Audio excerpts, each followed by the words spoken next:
आउज़ुबिल्लाहि मिनश्शैतानिर्रजीम बिस्मिल्लाहिर्रहमानिर्रहीम। उसी सूरा साद की जो है लास्ट वीडियो में हमने आयत देखी है, उससे बिल्कुल अगली आयत ही हम आज देख रहे हैं। सूरा नंबर 38 आयत नंबर 8। क्या हम सब में से इसी पर कलाम इलाही नाज़िल किया गया है? दरअसल ये लोग मेरी वही की तरफ से शक में हैं। बिल्कुल इन्होंने अब तक मेरा अजाब चखा ही नहीं। हमारा टॉपिक जो है तौहीद और शिर्क का चल रहा है। ओवरऑल ईमानियात का टॉपिक है और ईमानियात में अभी पहली चीज़ ही जो है तौहीद और शिर्क को हम अल्लाह पे ईमान और अल्लाह पे ईमान पे तौहीद और शिर्क को हम देख रहे हैं। कुरान पाक की डिफरेंट आयात के थ्रू हम तौहीद और शिर्क को हर लिहाज से समझने की कोशिश कर रहे हैं। मैं कोशिश कर रहा हूँ कुरान पाक में जो इम्पॉर्टेंट डिफरेंट किस्म आयात हैं तौहीद और शिर्क पे जो मोस्ट इम्पॉर्टेंट आयात हैं वो आप लोगों के साथ शेयर कर दूं।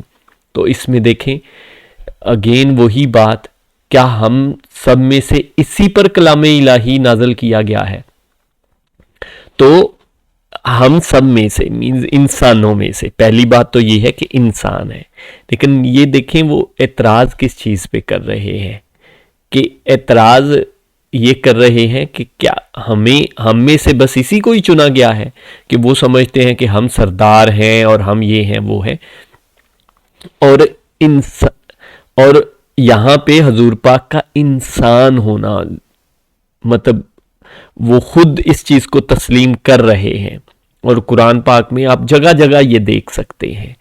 तो ये इसलिए शेयर की है आयत कि जो हमारी सोसाइटी में डिबेट्स चलती हैं नूर और बशर, वो बशर नहीं है, ये है वो है। मैं पहले भी पिछली इससे एक दो वीडियोस पीछे भी मैं ये एक्सप्लेन कर चुका हूँ, लेकिन इस बात को समझें कि कुरान पाक खुद हुजूर पाक सल्लल्लाहु अलैहि वसल्लम के इंसान होने की दलीलें देता है। और इससे बड़ी दलील क्या हो सकती है कि अगर इंसान फरिश्ते बसते होते ज़मीन में तो कोई फरिश्ता भेजता मैं, इंसान बसते हैं तो इंसान ही, जिसका मतलब ये है, वो मैंने आपको आयत का हिस्सा सुनाया है, लेकिन इसका मतलब यही है कि इंसान बसते हैं तो इंसान ही भेजा।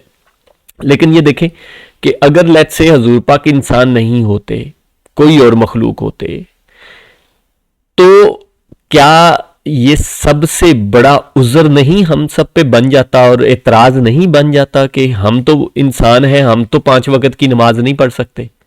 हजूर पाक इंसान ही नहीं थे तो वो पढ़ लेते थे, लेकिन हम तो इंसान हैं, हम तो नहीं पढ़ सकते।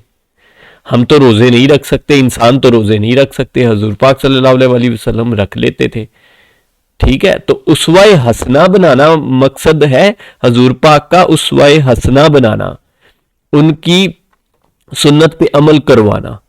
और अगर वो इंसान होंगे तो फिर ही ये चीज़ उनकी सुन्नत बनेगी और उसवाए हसना बनेगा ना।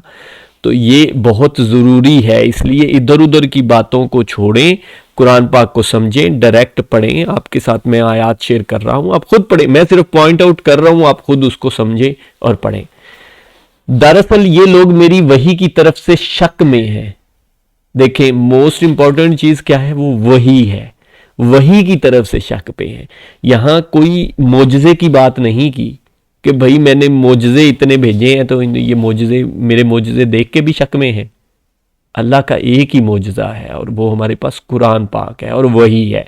हुजूर पाक सल्लल्लाहु अलैहि वसल्लम के पास और भी करामात या मोजज़े कह सकते हैं या मिली करामात थी, ज़रूरी यकीनन थी, और हर पैगंबर के पास होती हैं।